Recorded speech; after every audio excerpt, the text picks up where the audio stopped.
যেই বিষয়টা নিয়ে জানে সেই বিষয়টা নিয়েই আসলে বিজনেসটা করা উচিত। আমি যদি আপনাকে বিজনেস আইডিয়া দিই তাহলে তো সেই বিজনেস অলরেডি তার গোল্লায় যাবে। এখন যে বাল্বগুলো সেল করি 3 লাখ টাকার বাল্ব সেল করি, এখন আমার আল্লাহর মতো 6 জন ইঞ্জিনিয়ার আছে। হ্যাঁ, যদি কেউ এই বিজনেস শুরু করতে চায় আমি বলবো সে পারবে না।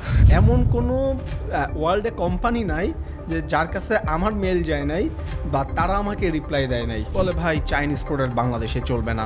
টপরা কেমন কামায় এই ইন্ডাস্ট্রিতে? আমি যখন জব ছাড়ি তখন আমার লাস্ট স্যালারি ছিল 34,000 টাকা। মান্থলি আমার প্রায় 2 লাখের ওপরে স্যালারি যাই। কেন বললাম আমি আপনাকে, আমার মার্কেটিংয়ে কিন্তু কেউ নাই। পৃথিবীতে যা কিছু তৈরি হইতেছে সব কিছুই সেল হবে।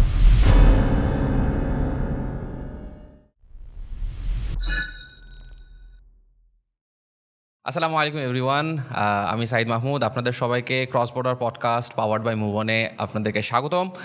আজকের যেই ফ্রেশ নিউ এপিসোডটা আমরা শ্যুট করতেছি, আজকের যে গেস্ট আছে তার সাথে কথা বলার জন্য আমি ব্যক্তিগতভাবে খুবই এক্সাইটেড। কারণ আমরা যখনই চিন্তা করি যে ইম্পোর্ট করে বিজনেস করে এমন কোনো একটা মানুষের কথা চিন্তা করি, তখন আমরা চিন্তা করি যে হয়তো জুতা আনতেছে, ব্যাগ আনতেছে, খুব স্পেসিফিক কোনো একটা নিশের কথাই আমরা চিন্তা করি। আজকের যে গেস্ট আছে উনি খুব ইন্টারেস্টিং একটা নিশ নিয়ে কাজ করে। আপনারা যখন কথা শুনবেন তখন আপনারাও বুঝতে পারবেন যে নিশা কতটা সিলেক্টিভ এবং কতটা ইন্টারেস্টিং, এবং আপনাদের মাথায় আসলে নতুন কিছু বুদ্ধি হয়তো আসবে। আর এই পডকাস্টের মূল উদ্দেশ্যই এটা যে আপনাদের মাথায় যেন কিছু বুদ্ধি আসে, কিছু জিনিস হয়তো আপনারা রিয়ালাইজ করতে পারেন, নতুন নতুন জিনিস যেন শিখতে পারেন। So without any further ado আমরা গেস্টের কাছে চলে যাই। ভাইয়া কেমন আছেন? আছি ভাই, আলহামদুলিল্লাহ ভালো। আচ্ছা, আপনার ইন্ট্রোডাকশানটাতে আমি কিছু জিনিস বাদ দিয়ে দিয়েছি কারণ আমি আপনার মুখে শুনতে চাই। সেটা হলো, ভাইয়া আমাদের অডিয়েন্সের জন্য যদি বলতেন যে আপনার নাম, আপনি কি করতেছেন, কি নিয়ে কাজ করতেছেন শর্টে। আমার নাম হচ্ছে মোহাম্মদ আবিদ রাহিম। আমি হচ্ছে founder of vision care services. এটা হচ্ছে basically medical equipment company. But medical equipment company বলতে মেডিকেল ইকুইপমেন্টে হচ্ছে অনেকগুলো উইং আছে। আমি স্পেসিফিক শুধু হচ্ছে আপনার আই সেক্টর নিয়ে কাজ করি, যেটাকে বলা হয় অপথলমোলজি। তো প্রথম প্রশ্ন যেটা আসলে সবারই হয়তো থাকবে সেটা হলো যে এই ইন্ডাস্ট্রিতেই কেন, মানে এত স্পেসিফিক একটা জিনিস নিয়ে কাজ করার কারণটা কি?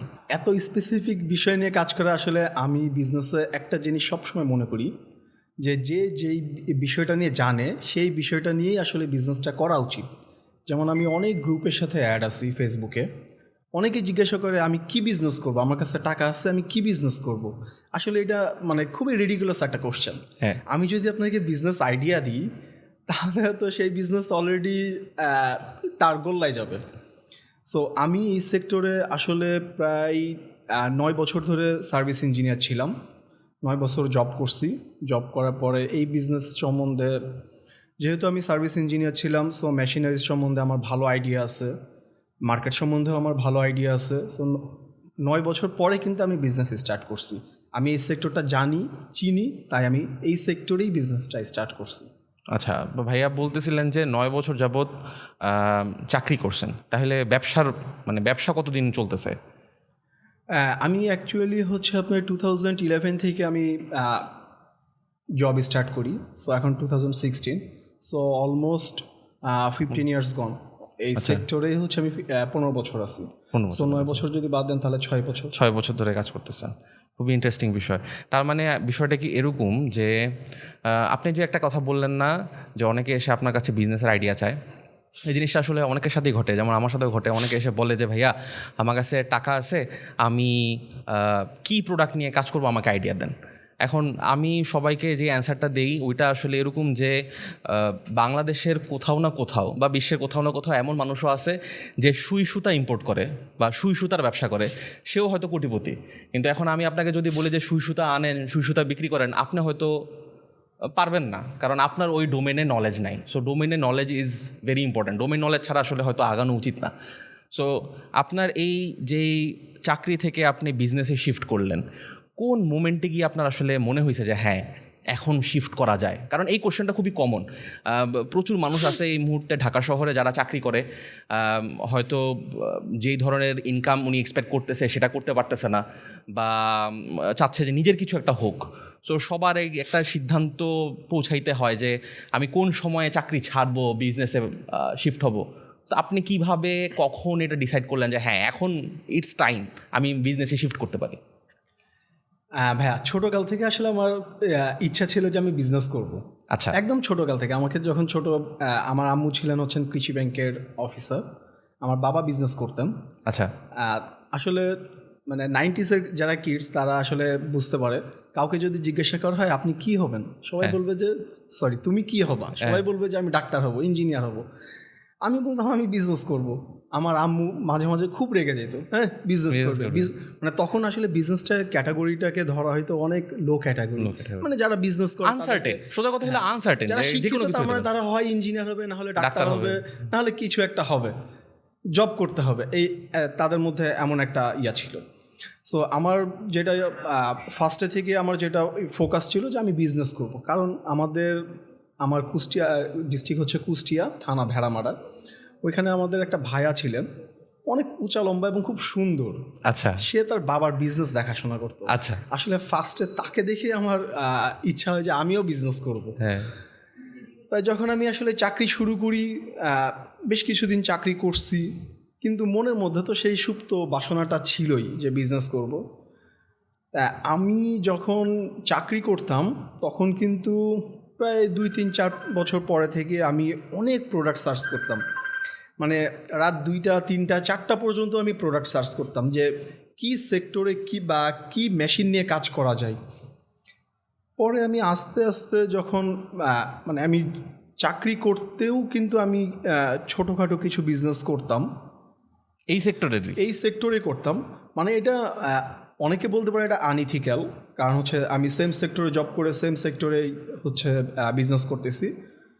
এটা আমার অফিস জানতো না, ঠিক আছে, কিন্তু আসলে আনইথিক্যাল হইলেও এটা ইথিক্যাল ছিল, কারণ আমার কোম্পানির যে প্রোডাক্ট সরাসরি সেই প্রোডাক্টের সাথে কখনো ক্ল্যাশ করেনি। আমার কোম্পানি আসলে বিগ ভলিউমে কাজ করে, বড় মেশিন নিয়ে কাজ করে, আমি হচ্ছে ছোট ছোট অ্যাক্সেসরিজ নিয়ে কাজ করা শুরু করছি। যেই অর্ডারগুলো হয়তো আপনার অফিসে এমনিও যাইতো না, কখনোই যাইতো না। হ্যাঁ যেমন হচ্ছে একটা মেশিনের একটা বাল্ব লাগবে, 2000 আচ্ছা, টাকা। এটা আপনার অফিস তো নিবে না। আমার অফিস কখনো এটা নেবে না, আমি এটা সোর্সিং করছি। আচ্ছা আচ্ছা আমি ফার্স্টে হচ্ছে এগুলো বিভিন্ন হসপিটালে বলতাম যে ভাই আপনাদের তো এটা লাগে, এটা আমার কাছ থেকে নেন। তাদের তো আগে থেকেই ইয়া ছিল, যারা সাপ্লায়ার তাদেরকে দিত। তা আমি তাদেরকে বলতাম যে ভাই আমি একটু কম প্রাইসে দিতে পারবো, আমি একটু কম প্রাইসে দিব, আপনি ট্রাই করেন আমার থেকে, আমি তো অরিজিনাল জিনিসই দিচ্ছি। আমি অফিস শেষ করতাম, এটা আরেক জায়গা থেকে কালেকশন করতাম, কালেকশন করে তারপরে তাদেরকে সাপ্লাই দিতাম। এই টুকটাক করে এইভাবে আমার হচ্ছে বিজনেসটা স্টার্ট হয়েছে। বেসিক্যালি ওই অ্যাক্সেসরিজ দিয়ে আমার বিজনেসটা স্টার্ট হয় এবং till now it's going on. ও মানে ওই প্রোডাক্ট এখনো বিক্রি হচ্ছে? আমার এই প্রোডাক্টটা এখনো আছে, বাট এখন আমার একটু ভলিউমটা বাড়ছে। আচ্ছা। যেমন আগে যেটা সেল করতাম হয়তো বা সেই বাল্বের দাম ছিল 600 টাকা 700 টাকা, এখন যে বাল্বগুলো সেল করি 3 লাখ টাকার বাল্ব সেল করি এখন। 3 লাখ টাকার বাল্ব হয়? হয়। আচ্ছা, আপনার এটা আমার জানার খুব ইচ্ছা। সেটা হলো যে আমরা তো সবাই হসপিটালে যাই, আমরা বিভিন্ন ধরনের মেশিন টেশিন দেখি। এখানে মানে মেশিন কত টাকা থেকে স্টার্ট হয় একটা মেশিন? হ্যাঁ, মেশিন কত টাকা থেকে স্টার্ট হয়, যেমন আমি আই হসপিটালের কথাই বলি। আই হসপিটালে ফার্স্ট একটা কেউ যদি চিন্তা করে যে আমি একটা আই হসপিটাল বা আমি একটা চেম্বার সেট আপ করবো, তার প্রথমেই দরকার হবে একটা স্লিট ল্যাম্প, যেটা দিয়ে সে চোখ দেখে। তারপরে দরকার হবে তার একটা অটো রিফ্র্যাক্টোমিটার, যেটা দিয়ে সে রিফ্লেকশন মানে কারেকশন করে, গ্লাস কারেকশন রিফ্লেকশন করে। সো স্প্লিট ল্যাম্পের দাম আসলে শুরু হয় আপনার ইন্ডিয়ানগুলো 1,40,000 থেকে শুরু।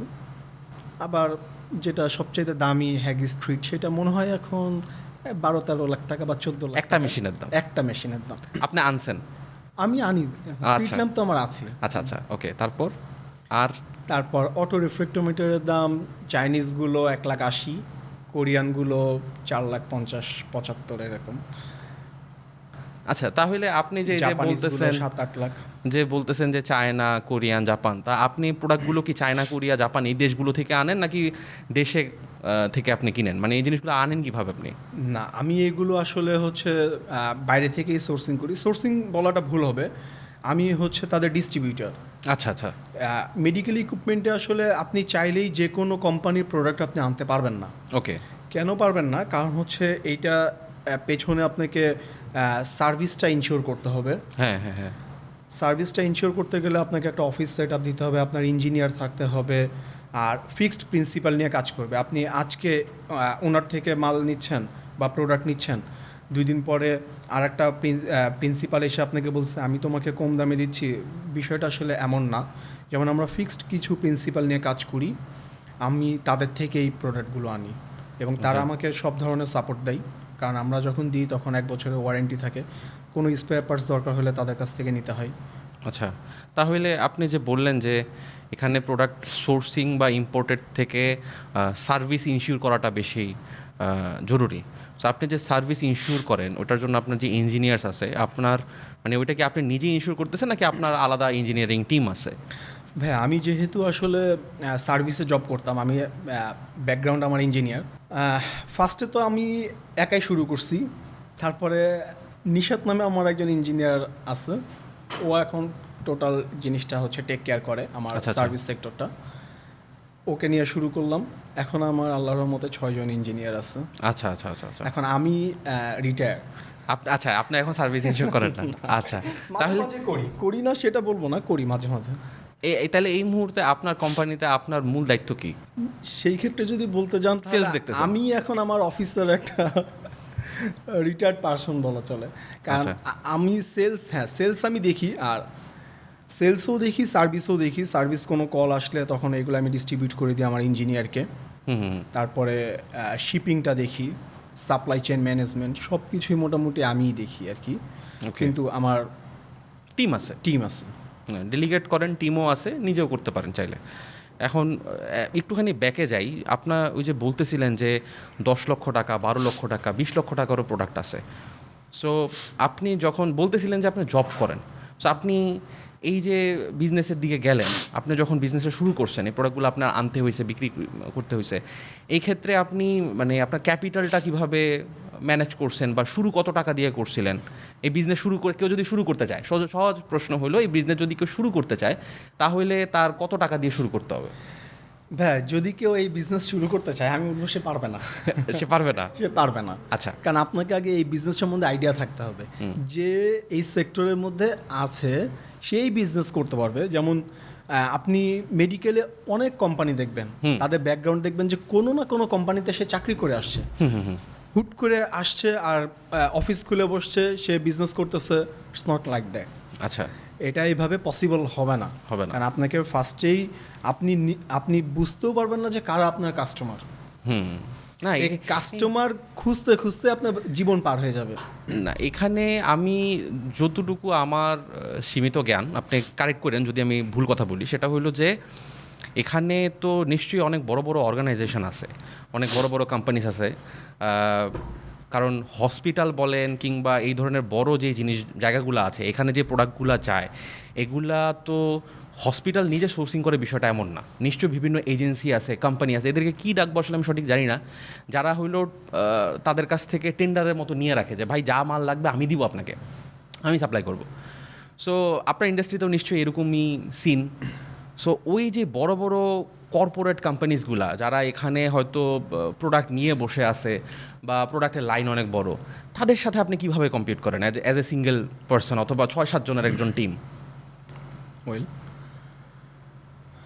এখন ভাইয়া আমি তো মানে আমার তো প্রায় 15 বছর ধরে এই সেক্টরে আছি। আমি ফিক্সড অপথলমিক সেক্টর নিয়ে কাজ করি, মানে চোখের মেশিন নিয়ে কাজ করি। সো কারা কারা আমার কাস্টমার সেটা আমি জানি। হ্যাঁ। এক, আর দ্বিতীয়ত হচ্ছে আমি বিজনেস স্টার্ট করছি কিন্তু অনেক পরে, অনেক পরে। ধরেন যে 18-19-এর দিকে আমি বিজনেস স্টার্ট করছি। তার আগে অনেক বড় বড় কোম্পানি অলরেডি অপথলমিকে বিজনেস করে। যেমন আমি যে কোম্পানিতে ছিলাম তারা হচ্ছে অপথলমিকের লিডার। আচ্ছা। যেমন কেউ যদি চোখের লেন্স মানে ছানি অপারেশনের সময় চোখের লেন্স ইমপ্ল্যান্ট করে, অনেক পেশেন্ট কিন্তু গিয়ে বলে যে আমি অ্যালকনের লেন্স ইউজ করব। আচ্ছা আচ্ছা। অ্যালকন হচ্ছে ইউএসের কোম্পানি, অ্যালকনের লেন্স ইউজ করব। এই অ্যালকনের লেন্সের ডিস্ট্রিবিউটর হচ্ছে আমার কোম্পানি ছিল, মানে গ্লোবেক্স মার্কেটিং কোম্পানি লিমিটেড। এবং কার্ল জাইস, অনেক ফোনে দেখবেন যে জাইস লেন্স ইউজ করে। হ্যাঁ হ্যাঁ হ্যাঁ, জাইস সোনির ফোনগুলোতে দেখছি। জাইস কিন্তু লেন্সের হচ্ছে টপ লিডার। হ্যাঁ। তাদের জার্মানি কোম্পানি এবং তাদের অপথলমিকের একদম টপ টু বটম তাদের প্রোডাক্ট লাইন আছে। এবং জাইসের মেশিন, মানে একটা ডাক্তারের ড্রিম থাকে যে সে জাইসের একটা মেশিন ইউজ করবে বা স্লিপ আচ্ছা, ল্যাম্প আচ্ছা। একটা ইউজ করবে বা জাইসের একটা অন্য মেশিন ইউজ করবে, কারণ সেগুলো অনেক এক্সপেন্সিভ। এক্সপেন্সিভ, ডেফিনেটলি আচ্ছা। এক্সপেন্সিভ এবং কোয়ালিটি ফ্যান্টাস্টিক। ফ্যান্টাস্টিক। আচ্ছা, তারা হচ্ছে সেই কোম্পানির ডিস্ট্রিবিউটর, তাহলে বুঝুন। হ্যাঁ, এবং এরকম মার্কেট লিডার তারা, মার্কেট সোজা কথা। লিডার তারা, জার্মানি বলেন, আবার জাপানিজ কিছু কোম্পানি আছে, তাদেরও ডিস্ট্রিবিউটর অলরেডি বাংলাদেশে আছে। সো এইরকম ভালো ভালো অনেক কোম্পানির ডিস্ট্রিবিউটর অলরেডি বাংলাদেশে বিজনেস করে যাচ্ছে। তার মধ্যে আমি যখন শুরু করি, আমি প্রোডাক্ট সার্চ করছি প্রায় 4-5 বছর ধরে, মানে কত রাত যে আমি মানে জেগেছিলাম, কি নিয়ে শুরু করব, কি নিয়ে, মানে কোন কোম্পানির প্রোডাক্ট নিয়ে আমি শুরু করব। আমি এমন কোনো ওয়ার্ল্ডে কোম্পানি নাই যে যার কাছে আমার মেল যায় নাই বা তারা আমাকে রিপ্লাই দেয় নাই, এমন কোনো ওয়ার্ল্ডে কোম্পানি নাই। সব কোম্পানিকে আমার নক করা হয়ে গেছে।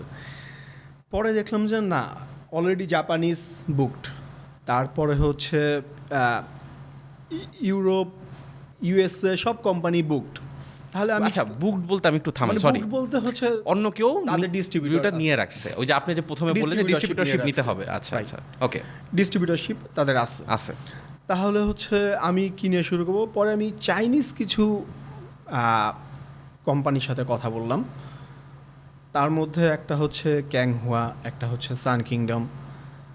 তাদের সাথে কথা বলে তাদের প্রোডাক্ট যখন আমি শুরু করি, বাংলাদেশে আমার আগে চাইনিজ প্রোডাক্ট সেল করতো হার্ডলি 1-2টা কোম্পানি, তাও খুব কম পরিসরে। এবং বাংলাদেশে চাইনিজ প্রোডাক্টকে একদম ম্যাসিভ পর্যায়ে যদি কেউ নিয়ে যায়, যদি সেই 2-1জনের যদি নাম বলা হয় এই সেক্টরে, তাহলে আল্লাহর রহমতে আমার নাম পাবেন। আচ্ছা, আচ্ছা, আচ্ছা। অনেক কোম্পানি বলেন বা অনেক মার্কেটিংয়ের, আমি অনেকজনের সাথে কথা বলছি। আমি তাদেরকে বলতাম যে ভাই একটু আমার সাথে আসেন, আমাকে হেল্প করেন, চলেন আমরা এই প্রোডাক্টটা সেল করি। বলে ভাই চাইনিজ প্রোডাক্ট বাংলাদেশে চলবে না, চাইনিজ প্রোডাক্টের কোনো কোয়ালিটি নাই, তাদের কমিটমেন্ট ঠিক নাই, তারা যে কাউকে প্রোডাক্ট দেয়। বাট আমি যে কোনো কোম্পানি যখন ডিস্ট্রিবিউট শুরু করি, আমি 2টা জিনিস এনশিওর করি। 1, তুমি আমাকে ছাড়া কাউকে প্রোডাক্ট দিতে পারবে না। 2, তোমার স্পেয়ার পার্টস অ্যাভেলেবিলিটিটা ঠিক রাখতে হবে এবং আমাকে সার্ভিস সাপোর্টটা যেন খুব ভালোভাবে দাও, সেটা এনশিওর করতে হবে। পরে আমি চাইনিজ প্রোডাক্ট নিয়ে কাজ করা শুরু করছি এবং আল্লাহর রহমতে এখন আমার চাইনিজ প্রোডাক্ট বাংলাদেশের অনেক টপ লেভেলের যে হসপিটালগুলো, তারা আমার ব্যবহার ইউজার করতেছে। এবং তারা খুবই স্যাটিসফাই। আচ্ছা, তার মানে আসলে বিষয়টা হয়ে গেছে কি, ওই আমাদের বাপদাদার আমল থেকে একটা কি বলবো কথা ছিল যে চায়না বেশি দিন যায় না, হ্যাঁ, চায়নার মাল টিকে না, এগুলো নতুন জেনারেশনে এসে হয়তো খুব একটা সাস্টেইন করবে না এই কথাগুলো। কারণ চায়না এখন সব কিছুই বানাইতেছে, আপনি আশেপাশে যা কিছুই দেখেন না কেন, টপ ব্র্যান্ডস যেগুলোকে আমরা ব্র্যান্ডস হিসেবে চিনি, সেটা হয়তো দিন শেষে এমনই হবে যে ওটার অ্যাসেম্বলি হয় চায়নাতে হয়, অথবা ওটা চাইনিজই প্রোডাক্ট, উপরে জাস্ট লোগো লাগায় দেওয়া হচ্ছে, এরকমই কিন্তু দিন শেষে হচ্ছে। আপনাদের ক্ষেত্রেও হয়তো বিষয়টা অনেকটা ওরকমই। অনেকটা এমন। আগে আসলে চাইনিজ প্রোডাক্ট খুব একটা মানে কোয়ালিটি মেনটেন করতো না, তারা কোয়ালিটি মেনটেন করতো না, এটা সত্যি কথা। বাট এখন তারা প্রোডাক্টের কোয়ালিটি বলেন, তাদের সার্ভিস বলেন, ফ্যান্টাস্টিক, নাইস। মানে চায়নার সাথে বিজনেস করাতে আমার আরেকটা সুবিধা হয়েছে, তাদের প্রোডাক্ট কম্পারেটিভলি জাপান, জার্মানিজ থেকে প্রায় 1/3, এবং কোয়ালিটি যদি আপনি কম্পেয়ার করেন খুব বেশি ডিফারেন্সটা পাবেন না। ডিফারেন্স যে অবশ্যই থাকবে না সেটা না, কারণ প্রাইস একটা ম্যাটার। তারা কম প্রাইসে তাদের টপ কোয়ালিটির জিনিস তারা দিচ্ছে। হয়তো বা জাপানিজ বা হচ্ছে আপনার ইউএসএ, ইউরোপ মেনটেন করতে পারতেছে না কোয়ালিটি, বাট খারাপ না। আপনি কিছুক্ষণ আগে একটা কথা বলছিলেন, সেটা হলো যে বাংলাদেশে যদি চাইনিজ প্রোডাক্ট যেগুলো আছে, অপথলমোলজির যে প্রোডাক্টগুলো আছে, সেগুলো যদি চাইনিজ যারা বিক্রি করে তাদের নাম যদি নেওয়া হয় টপ 5, তাহলে আপনার নাম প্রথমে থাকবে। সো আমরা আশা করতেছি আমাদের অডিয়েন্স যারা আছে তারা হয় এই লেভেলের যে চিন্তা করতেছে কি নিয়ে কাজ শুরু করব, আর না হলে চিন্তা করতেছে যে এটা নিয়ে কাজ শুরু করলে কেমন হবে বা কী, এইগুলো চিন্তা করতেছে। সো এই চিন্তার ক্ষেত্রে সবচেয়ে প্রথম চিন্তাটা কিন্তু আসলে গোল সেট করা থাকে যে আচ্ছা ঠিক আছে, এরকম যখন আমি শুরু করব তখন আমি এই জায়গায় পৌঁছাতে পারবো, হ্যাঁ, আবিদ ভাই যেখানে আছে সেখানে পৌঁছাতে পারবো। সো এটার জন্য একটা মোটিভেশন দরকার। মোটিভেশনের ক্ষেত্রে মেইন আসলে ঘুরায় পেঁচা যে প্রশ্নটা করতে যাচ্ছি সেটা হলো যে টপরা কেমন কামায় এই ইন্ডাস্ট্রিতে, যে আপনি যেহেতু টপে আছেন বললেন, টপদের কামাই যদি শুনতে পারে তাহলে মোটিভেট হবে অডিয়েন্সটা। এইখানে আপনার কি ধরনের ইনকাম থাকে, একজন কি ধরনের ইনকাম করতে পারে?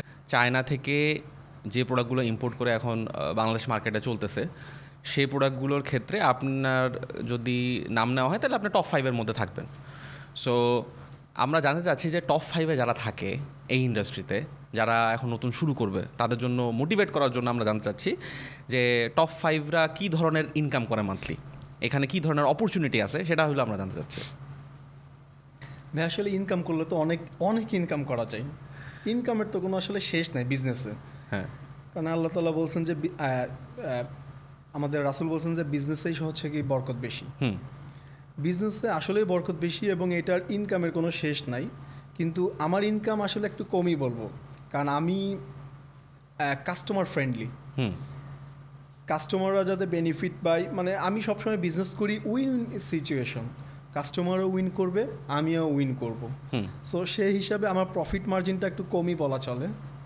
তাও আল্লাহর রহমতে আমি যখন জব ছাড়ি তখন আমার লাস্ট স্যালারি ছিল 34,000 টাকা। সেখানে এখন আমার 6 জন ইঞ্জিনিয়ার আছেন, আরও 2 জন আছেন। মান্থলি আমার প্রায় 2 লাখের ওপরে স্যালারি যায়। আরও তো অফিস এক্সপেন্স বাদ দিতে হয়, তারপরে হচ্ছে আমার প্রফিটের হিসাব। তাহলে সেই 34,000 টাকা থেকে আমি যখন এতগুলো এক্সপেন্স বেয়ার করতে পারি, তাহলে আমার ইনকামটা কেমন হইতে পারে? ভাইয়া হইলো ডিপ্লোমেটিক একটা অ্যান্সার দিলেন যে আমার খরচ থেকে বুঝে নাও আমার ইনকাম কেমন, বিষয়টা এরকম। অফিস এক্সপেন্স এখন আমার কিছু লোনও চলতেছে, আচ্ছা। লোনের ইয়াও করি, মান্থলি ইনস্টলমেন্ট দিতে হয়। সব মিলে আমার 5 লাখ টাকার একটা ইয়া আসে, যেটা আমাকে প্রতি মাসে ফিক্সড খরচ করতে হয়। করতেই হবে। আচ্ছা, লোন যেটার কথা বললেন, লোনটা কি প্রোডাক্টের জন্য নাকি আপনার বিজনেসের জন্য? বিজনেসের জন্য। বিজনেস মানেই তো প্রোডাক্ট। হ্যাঁ, না আমি বলতে চাচ্ছিলাম যে আপনি বিজনেস শুরু করার সময় কোনো লোন করছেন না, কিনা? বিজনেস শুরু করার সময় কোনো লোন করি নাই। লোনেরও আসলে একটা ইয়া আছে, ইতিহাস আছে। বলেন। আমার অফিসে কখনো যদি হ্যাঁ, ব্যাংকের কেউ আসে, হ্যাঁ, তাহলে আমি লাথি মেরে বের করে দেবো। কেন বললাম আমি আপনাকে? কারণ হচ্ছে যারা ছোট ছোট যারা বিজনেস করে, ক্ষুদ্র উদ্যোক্তা, তাদের হচ্ছে একটা লোনের ইয়া আছে, এসএমই লোন। তাহলে এটা তো তাদেরকে ইনসিস্ট করা উচিত যে আপনি নেন। আমার একটা অফিস ছিল, আমার এমপ্লয়ি ছিল, আমার সব কিছু ছিল, আমার ব্যাংকেরও সব কিছু ট্রানজ্যাকশন ভালো ছিল, বাট তারা আমাকে লোনের জন্য অনেক ঘুরাইছে, অনেক। পরে কি লোন পাইছিল? পরবর্তীতে 10 লাখ টাকার লোন ছিল তখন। পরবর্তীতে সেই লোনটা আমি আর পাই নাই। আচ্ছা। এবং তখন আমার বিজনেসের লোনটা খুব দরকার ছিল, কারণ আমি যখন প্রথম বিজনেস স্টার্ট করি অল্প অল্প করে আমার অর্ডার কোয়ান্টিটি বাড়তেছিল এবং আমার কিন্তু বিজনেসের ক্যাপিটাল ছিল খুবই কম। সো যেই মুহূর্তে আমার লোনটা দরকার ছিল, সেই মুহূর্তে আমি তাদের কাছ থেকে লোন পাই নাই। তখন আমি সাথে কন্ট্যাক্ট করি এবং তখন আমাকে লোন দিছে। আসলে যতই হচ্ছে আপনার ইন্টারেস্ট রেট বেশি হোক, বাট মানে তারা তো আমাকে হেল্প করছে এবং টিল নাও তাদের সাথে আমি কাজ করতেছি। যদিও লোনের থেকে দূরে থাকতে চাচ্ছি, আল্লাহর রহমতে হয়তো বা ইনশাআল্লাহ হয়ে যাবে, বের হয়ে যাবে। কিন্তু ব্যবসা করতে গেলে লোন করতে হবে, ক্যাপিটাল লাগবে। তাদের উচিত ছিল আমাকে হেল্প করা, তারা তো করেই নাই এবং অনেক দিন ঘুরাইছে, যার কারণে আমার কিছু অর্ডারও মিস হয়েছে এবং সেই জিনিসটা করছে। এখন পর্যন্ত আমি 5 বছর প্রায় 4 বছর তাদের সাথে আমি কাজ করতেছি, আমি একটা মাসের জন্য ডিফল্টার হয়নি। আচ্ছা, নাইস। তাহলে প্রথম দিকে যদি আবার একটুখানি যাই, যেহেতু প্রথম দিক দিয়ে কথা হচ্ছিল যে চায়না নিয়ে আপনি যখন ডিসাইড করলেন যে আপনি এখন চায়না থেকে প্রোডাক্ট করবেন, কী বলবো এটাকে, সোর্স করবেন। আপনি না সোর্স করতে ওয়ার্ডটা উচ্চারণ করতে মানা করছেন, বলছেন ডিস্ট্রিবিউটরশিপ নেবেন আপনি প্রোডাক্টে। সো আমরা তো জানি যে ডিস্ট্রিবিউটরশিপ নিতে গেলে আপনার লার্জ অ্যামাউন্ট অফ প্রোডাক্ট আনতে হয়। আপনি শুরুর দিকে কিভাবে তাহলে এটা ম্যানেজ করলেন? আমি তাদেরকে বলছিলাম যে হচ্ছে কি আমি অন ডিমান্ডে আমি তোমার কাছ থেকে মেশিন নিব। আমার কাস্টমার যখন আমার কাছ থেকে মেশিন চাইবে তখন আমি তোমাকে অর্ডার প্লেস করব এবং তখনই আমি শুধু নিব, কারণ আমি স্টক করব না। আমি স্টক করব না, এটা হচ্ছে একটা কারণ ছিল, কারণ আমি একটা মেশিন নিয়ে আসলাম, নিয়ে এসে আমার ওটা সেল করতে 2 মাস লাগলো। তাহলে মেশিন আসতে আমার 15 থেকে 20 দিন বা 1 মাস লাগতেছে, 2 মাস আমার অফিসে আছে, 3 মাস। তারা কিন্তু আমার প্রোডাক্টের ওয়ারেন্টি দিচ্ছে 1 বছর, তাহলে কি 3 মাস কিন্তু আমার চলে গেল। হ্যাঁ হ্যাঁ হ্যাঁ, আমি যখন কাস্টমারকে সেল করতেছি, কাস্টমারকে কিন্তু আমি 1 বছরের ওয়ারেন্টি দিচ্ছি, কিন্তু বাস্তবে আমার ওয়ারেন্টি আছে 9 মাস। হ্যাঁ মানে যদি ওই 3 মাসের মধ্যে কিছু হয়, লাস্ট 3 মাসের মধ্যে হয়তো বা ওইটাকে আমাকে পে করে নিয়ে আসতে হবে, বেয়ার করতে হবে বেয়ার করতে হবে। এই জিনিসটা আমি আমার প্রিন্সিপালকে বোঝাইছি। সো তখন আমার প্রিন্সিপাল অ্যাগ্রি করছে যে হ্যাঁ তুমি ঠিক আছে, তুমি অন ডিমান্ডে তুমি করতে পারো। তাই আমি মোটামুটি আসলে স্টক করার থেকে তাদেরকে ভালোই বিজনেস দিচ্ছিলাম। একবারে 10টা আনতেছি, এনে আমি 10 মাসে সেল করতেছি, সেটা ভালো ছিল, নাকি 10 মাসে আমি 20টা সেল করে ফেলতেছি অন ডিমান্ডে, সেটা ভালো। সেটা হ্যাঁ, তারও তো সেল বেশি হচ্ছে, তাদেরও sell তাদেরও বেশি হিসাবে হচ্ছে। সেল বেশি হচ্ছে। মানে দিন শেষে বিষয়টা হলো চায়না থেকে আপনি যদি আসলে চায়নার সাথে কাজ করতে চান, সাপ্লায়ারদের সাথে কাজ করতে চান, মূল বিষয়টা হলো আসলে কমিউনিকেশন। তারা কমিউনিকেশন অনেক ভালো, আমি যতটুকু দেখছি যে আপনি যদি কমিউনিকেট করতে পারেন, আপনার জিনিসটা যদি বুঝাইতে পারেন, তারা ওই সাপোর্ট আপনাকে অবশ্যই দিবে, সব ধরনের সাপোর্টই দিবে। তো এই ক্ষেত্রে আপনি তো নিজে নিজে ডিস্ট্রিবিউটরশিপ নিলেন, পরে এই শিপিংয়ের বিষয়টা আপনি, কারণ ইম্পোর্ট করা, কাস্টমস ক্লিয়ারেন্স, এগুলো কিভাবে আপনি ম্যানেজ করতেছেন? হ্যাঁ ভাইয়া, আমি আসলে আমার ব্যাকগ্রাউন্ড ইঞ্জিনিয়ারিং ছিল, বাট আমি আমার ফার্স্ট জব শুরু করছিলাম একটা বাইং হাউস কোম্পানিতে। আচ্ছা আচ্ছা আচ্ছা, ঠিক আছে, তখন আমি বাইং হাউসে কিছুটা সাপ্লাই চেনে কাজ করছি, আমি এলসির কাজও করছি। সো আমার ওই বিষয়টা খুব ভালোভাবে জানা ছিল, টুকটাক জানা ছিল। আমি কিন্তু আমার নিজেরও আইআরসি ছিল বা আছে, কিন্তু আমি যখন বিজনেস স্টার্ট করার পরে আমি যখন নিজে শিপমেন্ট করা শুরু করলাম, তখন আসলে কিছু জিনিস দেখলাম যে সাথে কাজ করা আসলে খুবই ডিফিকাল্ট। আচ্ছা খুবই, বলে না যে স্বর্ণকাররা নিজের মায়ের গয়নাও চুরি করে, তার থেকেও খারাপ। আচ্ছা তাদের সাথে কাজ করা খুবই ডিফিকাল্ট। পরে আমি এটা খুঁজতে থাকলাম যে আসলে কি করা যায়। হঠাৎ এক সময় দেখলাম যে আলি টু বিডি, যে যারা হচ্ছে চায়না থেকে আনে। এখন আমি অনলাইন প্ল্যাটফর্মকে একটু কম ট্রাস্ট করি। আচ্ছা আপনার মনে আছে কি না যে হ্যাঁ। আমি আপনাদেরকে ফোন করে আপনার অফিসে চলে আসছিলাম, হ্যাঁ। এবং তখন হচ্ছে কিছু অ্যাক্সেসরিজ অর্ডার করছিলাম, সাথে সাথে আপনাকে মনে হয় 90,000 টাকা মতো হ্যাঁ। পে করে গেছিলাম। 80-90 হাজার টাকা। 80-90 হাজার টাকা পে করে গেছিলাম তাই। এবং তখন কিন্তু আপনারা আমাকে ভালো একটা সাপোর্ট দিয়েছেন, ডেলিভারি সাপোর্টটা দেখলাম যে খুব অল্প দিনের মধ্যে আমি পেয়ে গেছি। তো ওই যে আস্তে আস্তে আস্তে আস্তে আলি টু বিডি বলেন বা মুভ অন বলেন, তাদের সাথে শুরু করা, এখন আমার সব কিছু আসলে তারাই দেখাশোনা। টেক কেয়ার করে। একদম অনেস্টলি আপনি বলেন যে যাতে মানুষও বুঝতে পারে, সেটা হলো যে এক একজনের কাছে, এটা সব ব্যবসার ক্ষেত্রে আপনার হয়তো অনেক সময় মনে হয় যে আমার 10টা ফিচার আছে, এই ফিচারগুলোর কারণে মনে হয় কাস্টমার আমার কাছে অর্ডার করে, কিন্তু কাস্টমার আসলে আপনার কাছে কেন অর্ডার করে এটা আপনি হয়তো নিজেও আসলে জানেন না। বা 10 জন কাস্টমার যদি আপনার থাকে, 10 জন কাস্টমার 10 কারণে আপনাকে ভালো লাগে বা পছন্দ করে। সো আপনার পার্সপেক্টিভটা জানতে চাই যে আপনার দিক থেকে কোন জিনিসটা বা কোন দিকটা আপনার ভালো মনে হয়েছে বা বেটার মনে হয়েছে, যার কারণে আপনি হয়তো এখনও স্টিক করতেছেন আলিটিবিটির সাথে বা মোমনের সাথে।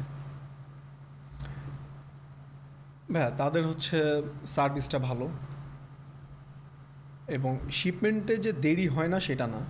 আমি কয়েক জায়গাতেই আমার হচ্ছে শিপমেন্ট আসে, হুম ডিলে আসলে সবারই হয়, হুম কিন্তু দিন শেষে আমার যে মানে আপনাদের সাথে কিন্তু আমার দীর্ঘদিনে যেহেতু পথ চলা, আমি দেখলাম যে আমার প্রোডাক্টগুলা মুভ অন বেশ ভালো টেক কেয়ার করে নিয়ে আসে। আচ্ছা এটা আমি আসলে গ্রেটফুল তাদের প্রতি। ওকে ওকে যেহেতু আমি তাদেরকে আগেই বলছি যে ভাই এটা কিন্তু আমার মেডিকেল ইকুইপমেন্ট, আমি কিন্তু মেডিকেল ইকুইপমেন্টে বিজনেস করি, সো তারা সেইভাবেই সুন্দরভাবে টেক কেয়ার করে নিয়ে আসে। আর মেডিকেল ইকুইপমেন্টের একটা জিনিস হচ্ছে প্রত্যেকটা মেশিনেই অপটিক্স, মানে হচ্ছে আপনার Lens থাকে, glass তো থাকে। এটা খুব কেয়ারফুলি হ্যান্ডেল করতে হয়। এবং আমাকে মুভনের মারুফ ভাই, যিনি হচ্ছেন সাপ্লাই চেইন দেখেন বা লজিস্টিক সাপোর্ট দেখেন, তিনি আমাকে দেখাইছেন যে চায়না থেকে আমারটা খুব ভালোভাবে হ্যান্ডেল করা হয়, যার কারণেই তাদের সাথে পথ চলা দীর্ঘদিনের। আচ্ছা, তাহলে আমরা ইনশর্ট এবং বলতে পারি যে আমি তাদের সাথে সাপোর্টের stick আছি। সাপোর্টের জন্য বা সার্ভিসের জন্য হলে আপনি স্টিক করতেছেন। আচ্ছা ঠিক আছে, থ্যাংক ইউ ভেরি মাচ আমাদের সাথে এত আপনাদের লম্বা সাথে যে আমার মানে সবসময় যে স্মুথ সার্ভিস গেছে বিষয়টা সেটা না। মারুফ ভাইয়ের সাথেও বা আপনার সাথে আমার অনেক রাগারাগি হয়েছে, আমার এই পেমেন্ট কেন ডিলে হয়, আমার শিপমেন্ট কেন ডিলে হয়, বাট এন্ড অফ দ্য ডেতে সার্ভিসটা আপনাদের ভালো ছিল দেখে এখনও স্টিক আছে। যেটা আমি অ্যাড করতে চাচ্ছিলাম ভাইয়ের কথার সাথে, সেটা হলো যে এইটা যারা চায়না নিয়ে কাজ করবে বা ইম্পোর্ট নিয়ে কাজ করবে, এটা খুব স্বাভাবিক বিষয় এবং অনেকে মানতে চায়, অনেকে মানতে চায় না। যারা লম্বা সময় কাজ করে ফেলে, যেমন আপনি অনেক লম্বা সময় ধরে কাজ করতেছেন, আপনি এখন জিনিসটা খেয়াল করে দেখছেন যে এই জিনিসটা আপনি নিজে এবং আপনার নিজেরভাবে কিন্তু শিপমেন্টেরও এক্সপিরিয়েন্স আছে ব্যক্তিগতভাবে। তো আপনি নিজে করেন, কোনো এজেন্সির মাধ্যমে করেন, যেভাবেই করেন না কেন, মাঝে মধ্যে ডিলে হওয়া, হ্যাঁ, প্রোডাক্ট মাঝে মধ্যে হারায়া যাওয়া, এই জিনিসগুলো আসলে পার্ট অফ দ্য বিজনেস। এগুলা মানে কি বলবো, এড়ায় যাওয়ার আসলে এই মুহূর্তে কোনো উপায় নাই। তো আমরা আশা করি সামনে হয়তো জিনিসগুলো আরেকটুখানি স্মুথ হবে, আরেকটু বেটার হবে।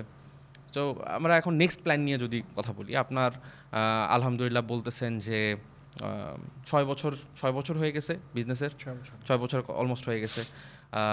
আপনার একটা বড় সার্ভিস টিমও আছে, অফিস আছে সারা দেশেই। আমি যতটুকু জানি সারা দেশের বিভিন্ন জায়গাতেই আপনি হয়তো প্রোডাক্ট সাপ্লাই দিচ্ছেন। তো নেক্সট প্ল্যানটা কি এখন, কোন দিকে আপনি ধরেন 6 বছর যখন 10 বছর হবে, 10 বছরের সময় আপনি ভিশর কেয়ারকে কোথায় দেখতেছেন বা কী প্ল্যান করতেছেন? ভাইয়া সবাই চায় যে তার কোম্পানি বড় হোক, আমিও চাই আমার কোম্পানি বড় হোক, স্বাভাবিক। কিন্তু অপথলমিকে আল্লাহর রহমতে এখন আমার যা সেলস, তাতে অন্যান্য কোম্পানি থেকে আমার সেলস খারাপ না এখন। মানে শুধু চাইনিজ না, এখন আপনি যদি টপ 3 কোম্পানি যদি আপনি ইয়া করেন যে কারা হচ্ছে মার্কেটে সবচেয়ে বেশি প্রোডাক্ট সেল করতেছে, তাহলে হয়তো বা টপ 3 মধ্যে আমার প্রোডাক্ট একটা পাবেন। এইটাতে আমি বলতেছি না যে আদার কোম্পানির প্রোডাক্ট খারাপ, তাদের কোম্পানি প্রোডাক্টের প্রাইস আসলে অনেকটা বেড়ে গেছে। কারণ এখন ইউরোপ বলেন বা হচ্ছে আপনি জাপানিজ বলেন, তাদের প্রোডাক্ট কস্ট কিন্তু অনেক বেড়ে গেছে। সেই ক্ষেত্রে চায়না কিন্তু তাদের প্রোডাক্ট কস্ট অত বাড়াই নাই, যার কারণে আমার প্রোডাক্ট কস্ট একটু কম আসছে, তাদেরটা অনেক বেড়ে গেছে। যার কারণে তাদের থেকে আমার সেলস ভলিউম এখন অনেক বেশি। আচ্ছা আচ্ছা। কিন্তু তাদের প্রোডাক্ট ডেফিনেটলি খুবই ভালো, আমি সেটা বলবো না, কিন্তু টপ 3 সেলারের মধ্যে আমি একজন আল্লাহর রহমতে এখন আসছি। আর ভিশন কেয়ার যদি আপনি বলেন যে 10 বছর পরে কোন অবস্থায় দেখবেন, আমি অবশ্যই চাইবো যে আমার টিম আরও বড় হোক এবং আল্লাহর রহমতে আমরা যাতে ডাক্তারদেরকে খুব ভালোভাবে সাপোর্টটা দিতে পারি।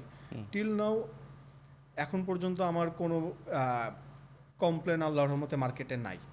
আচ্ছা, যার কারণেই আমার সাস্টেনেবিলিটিটা ভালো।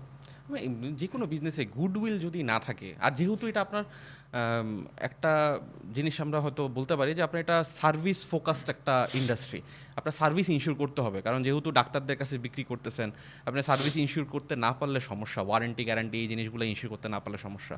তো এই ধরনের ইন্ডাস্ট্রিতে গুডউইলটা অনেক বড় একটা ফ্যাক্টর। আপনার যদি কাস্টমারের সাথে ভালো বন্ড না থাকে, তাহলে হয়তো আপনার এই জিনিসটা সাস্টেন করা সম্ভব হবে না। সো সেই ক্ষেত্রে মানে সাইদ ভাই, একটা জিনিস বলি আপনাকে, প্রত্যেকটা বিজনেসে বলে না যে মার্কেটিং ডিপার্টমেন্ট হচ্ছে বিজনেসের হার্ট, বলে না? এখন আমি মনে করি আসলে মানে আমি যেহেতু প্রোডাক্ট, আমার এমন একটা প্রোডাক্ট যে মানে যেটার বিহাইন্ডে আপনার সার্ভিসটা খুবই ইম্পর্টেন্ট, আমি কিন্তু আমার বিজনেসকে মেইন ফোকাস করি সার্ভিস। হ্যাঁ, এবং 3 গোয়েন্দা পড়ছেন কখন? হ্যাঁ অবশ্যই। কিন্তু একটা কথা ছিল যে মানে তাদের কোনো ইনফরমেশন দরকার হইলে তারা বলতো ভূত থেকে ভূতে, হ্যাঁ, মানে একজনের থেকে আরেকজন জিনিসটা ছড়াই যাবে। আমার মার্কেটিংয়ে কিন্তু কেউ নাই। আচ্ছা আচ্ছা আচ্ছা। আমার মার্কেটিংয়ে একজনও নাই, বা কোনো হসপিটাল বলতে পারবে না যে মার্কেটিং থেকে এদের লোক আসছে, লোক এসে বলছে যে স্যার আমাদের এই প্রোডাক্ট আছে। কিন্তু আল্লাহর রহমতে আমার সেল অন্যান্য কোম্পানি থেকে অনেক বেশি। কেন? কারণ আমার থিওরি অনেকটাই ভূত থেকে ভূতে। হ্যাঁ হ্যাঁ হ্যাঁ। আমাকে যে ডাক্তার, আমি যে ডাক্তারের কাছে প্রোডাক্ট সেল করছি, তাকে আমি সার্ভিসটা এমনভাবেই দিছি, ডাক্তারদের তো একটা কমিউনিটি থাকে এবং ওএসবি আমাদের যে চোখের ডক্টরদের কমিউনিটি, সেটা হচ্ছে ওএসবি মানে অপথলমিক সোসাইটি অফ বাংলাদেশ। এটা অনেক বড় একটা অর্গানাইজেশন। ওএসবি মিরপুর 2-এ দেখবেন তাদের হসপিটালও আছে। আচ্ছা আচ্ছা। তাদের অর্গানাইজেশন। সো এই ডাক্তারই তার আরেকজনকে রেফার করে যে তুমি আবিদের থেকে মেশিন নাও, তার সার্ভিসটা ভালো, সে কমিটমেন্ট ঠিক রাখে, প্রাইসও রিজনেবল। সো এইভাবেই আমার জিনিসগুলো আসলে সেল হইতেছে, টিল নাও এইভাবেই সেল হইতেছে। এটা শুধু আপনার ক্ষেত্রে না, এটা পৃথিবীর যে কোনো ব্যবসার ক্ষেত্রে আপনি যদি কাস্টমারকে স্যাটিসফাই করতে পারেন, আপনার মার্কেটিংয়ের দায়িত্ব কাস্টমার নিয়ে নেবে। আপনি হয়তো আপার লেয়ারে কিছু জিনিস হয়তো কয়েকজন মানুষকে প্রথমে বললেন, কিন্তু একবার যদি আপনি সার্ভিস ইনশিওর করতে পারেন, কাস্টমারই আপনার সবচেয়ে বড় মার্কেটিং ব্যানার হয়ে দাঁড়াবে, যে আপনি ওই জায়গা থেকে প্রোডাক্ট নেন, আমি ভালো সার্ভিস পাবো বা ভালো সার্ভিস পাচ্ছি। যেমন আমিও কিন্তু মুভ অন বা আলি টু বিটিকে অনেক রিপ্রেজেন্ট করি, কারণ আমি তাদের থেকে সার্ভিস ভালো পাইছি। সো এই জন্য আমি নিজেও আসলে রিকমেন্ড করি। এবং শুধু মুভ অন আলি টু বিটি না, আমি যে কোনো প্রোডাক্ট কিনলেই তাদের কাছে যদি ভালো সার্ভিস পাই আমি তাদেরকে রিকমেন্ড করি। হ্যাঁ, এটা রিকমেন্ড করা উচিত। আর যদি জেনেরিক আর একটা প্রশ্ন যদি আসলে করতে চাই, সেটা হলো যে যখন এই বিজনেসটা শুরু করলেন, শুরুর দিকের কথা যদি বলি, ওই সময় আপনি কি ধরনের ডিফিকাল্টি আসলে ফেস করছেন? যেমন ধরেন চায়নার প্রোডাক্টগুলো খুঁজে বের করা বা শিপিং, পেমেন্ট, কি ধরনের ডিফিকাল্টি ফেস করছেন এবং সেগুলো আপনি সলভ করছেন কীভাবে? ওই যে আপনাকে বললাম যে আমার তো নিজেরও তো আইআরসি ছিল, বা হচ্ছে বা এগুলো ডিফিকাল্টিস কিছু ছিল, যেমন প্রোডাক্ট আমার তো প্রোডাক্ট সোর্সিং আসলে আমার সব বড় বড় প্রোডাক্ট। এখন এগুলো শিপিং আসলে আমি ফার্স্টে একটা কোম্পানি অনলাইনে পাইলাম, তাকে দিলাম, সে অনেক ডিলে করলো, বা প্রোডাক্টে আসলে ডিলে যে কোনো কারণেই আসলে হয়। আপনি যখন একটা জিনিস নিয়ে কাজ করবেন, আপনি কখনোই চাইবেন না যে আপনার কাস্টমারের কোনো ক্ষতি হোক। বাট আমার কথা হচ্ছে যে প্রোডাক্ট ডিলে হচ্ছে, বাট ইনফরমেশন তো আমাকে পাইতে হবে, কারণ আমি তো এই প্রোডাক্টটা আরেকজনকে ডেলিভারি করব, আমি তো তাকে প্রপার ইনফরমেশনটা যদি আমি কনভে না করতে পারি তাহলে তো প্রবলেম। তাহলে আপনি যদি আমাকে সঠিকভাবে ইনফরমেশন না দেন বা কমিউনিকেশন গ্যাপ যেটা থাকে, তাহলে আসলে সেখানে প্রবলেম হয়। এই কারণেই আমি আলি টু বিডিতে অর্ডার যখন দিলাম, তখন কিন্তু আপনাদের একটা ভালো টিম ছিল। আমি আপনাদের অফিসে আসলাম, দেখলাম যে আপনাদের টিমটা অনেক বড়, এবং আমি কিন্তু আমার প্রোডাক্ট ডিলে হোক বা পারচেজ হোক বা কখন ক্লিয়ারেন্স হচ্ছে, সেই আমি অন টাইমে কিন্তু আমি আপনাদের কাছ থেকে ইনফরমেশনগুলো পাইতাম। প্রোডাক্ট ডিলে হচ্ছে, প্রোডাক্ট ডিলে হইতেই পারে, এটা তো আসলে আপনার উপরে না, এটা হচ্ছে এয়ারপোর্টে আসলে বিভিন্ন কারণেই হইতে পারে। এখন এই যে ডিলে যে হচ্ছে, এই জিনিসটা তো আমাকে জানতে হবে। আমি আপনার কাছ থেকে যদি না জানি, তাহলে আমি আমার কাস্টমারকে কি বলবো? আমি আপনার কাছ থেকে যদি জানি যে প্রোডাক্ট দিতে আরও 2 দিন দেরি হবে, আমি আমার কাস্টমারকে বলবো 3 দিন বা 4 দিন দেরি হবে, আমি 2 দিন হাতে রেখে বলবো। সো এই জিনিসগুলা অনেক জায়গাতে অনেক কোম্পানির সাথে আমি গ্যাপ পাই, যেটা আসলে মানে আপনাদের সাথে রাগারাগি হইলেও বা অনেক সময় অনেক প্রবলেম হলেও শুধুমাত্র এই কাস্টমার সার্ভিসের জন্যই আপনাদের সাথে স্টিক থাকা। বুঝতে পারছি। কিন্তু শুধুমাত্র মানে শিপিং না, এছাড়াও আপনার ক্রস বর্ডার ব্যবসা আপনি যখন করতেছেন, বিদেশ থেকে প্রোডাক্ট আনতেছেন, এই শিপিং না হয় মুভ অন হ্যান্ডেল করতেছে, আপনি মুভ অনের প্রতি স্যাটিসফাইড, ওকে, ভেরি গুড। এছাড়া কি আর কি ধরনের সমস্যা থাকতে পারে যেটা আপনি ব্যক্তিগতভাবে ফেস করছেন? নাকি আদার্স, মানে শিপিংটা যদি ঠিকঠাক মতো থাকে বা ডেলিভারি যদি ঠিকঠাক মতো হয়, তাহলে আদার্স আর কোনো সমস্যা ফেস করার মতো ফেস করার মতো আসলে থাকে না। আচ্ছা, তাহলে তো ভেরি গুড। আপনারা অডিয়েন্সের মধ্যে যদি কেউ থাকে যারা এই লাইনে কাজ করতে চাচ্ছেন বা ইম্পোর্ট করতে চাচ্ছেন, তারা তো আপনি শুনতে পারলেন যে আপনারা যদি শিপিংয়ের লাইনটা ঠিকঠাক মতো থাকে, তাহলে অনেক কিছুই আপনার সলভ হয়ে যাচ্ছে। অলমোস্ট শেষের দিকে আমি যেটা আপনার কাছ থেকে জানতে যাব সেটা হলো যে এই মুহূর্তে কেউ যদি থাকে যারা আমাদের এই পডকাস্ট দেখে ইন্সপায়ার্ড হয়, বা পডকাস্ট দেখে ইন্সপায়ার্ড না হোক, তার মাথায় হয়তো চলতেছিল যে আমি এরকম ইম্পোর্ট বিজনেস করব, সেটা অপথলমোলজি নিয়ে নাও হইতে পারে, কিন্তু ইম্পোর্ট বিজনেস করব, চায়না থেকে প্রোডাক্ট আনবো, ক্রস বর্ডার বিজনেস করব, তাদের জন্য, ওই ইয়াং পিপলদের জন্য আপনার কি অ্যাডভাইস থাকবে যে কোন জিনিসগুলা অ্যাভয়েড করা উচিত, কোন জিনিসগুলা করা উচিত, কোন জিনিসগুলো ইনশিওর করে আপনার সামনে আগানো উচিত? ওই কয়েকটা লাইন যদি বলেন নতুনদের জন্য। ভাই, আমি ফার্স্টে বলবো যে যেই প্রোডাক্ট নিয়ে আপনি জানেন না, সেই প্রোডাক্ট নিয়ে আপনি বিজনেস করবেন না। আচ্ছা, ওকে। আর আরেকটা জিনিস হচ্ছে, আমি সবসময় একটা জিনিস বিলিভ করি, পৃথিবীতে যা কিছু তৈরি হইতেছে সব কিছুই সেল হবে। হ্যাঁ, অবশ্যই। ঠিক আছে, মানে 1 পয়সার জিনিস থেকে শুরু করে 1 কোটি টাকার জিনিস, যে কোনো প্রোডাক্টই সেল হবে। আপনার জন্য কিন্তু কোনো কিছু বসে থাকবে না। এখন আপনি যদি চিন্তা করেন যে আমি বিজনেস করব, আপনাকে আগে বুঝতে হবে যে হচ্ছে কোন জিনিসের মার্কেটে গ্যাপ আছে। আপনাকে আসলে আগে গ্যাপটা খুঁজে বের করতে হবে। আপনি আগে এইটাতে সময়টা বেশি ব্যয় করেন, অনেক কিছুতেই গ্যাপ আছে। আবার আপনি প্রোডাক্টের কোয়ালিটিটা এনশিওর করেন। আপনি যে কোনো বিজনেসই করতে পারেন, আপনি জুতার বিজনেস করতে পারেন, আপনি কাপড়ের বিজনেস করতে পারেন, কারণ চায়না আসলে এখন একটা ম্যাসিভ মার্কেট, মানে যার কোনো তল নাই। আপনি চায়নাতে যদি চায়নার যে কোনো কিছু নিয়ে আপনি যদি কাজ শুরু করতে চান, আপনি যে কোনো কিছু নিয়ে কাজ করতে পারবেন। অবশ্যই আপনাকে সেটাতে ভালো একটা নলেজ রাখতে হবে। তারপরে মার্কেটের কি কি জায়গায় গ্যাপ আছে এই জিনিসগুলা আপনাকে খুঁজে বের করতে হবে, তাহলে আপনি যে কোনো কিছু নিয়ে আসলে আগাইতে পারবেন।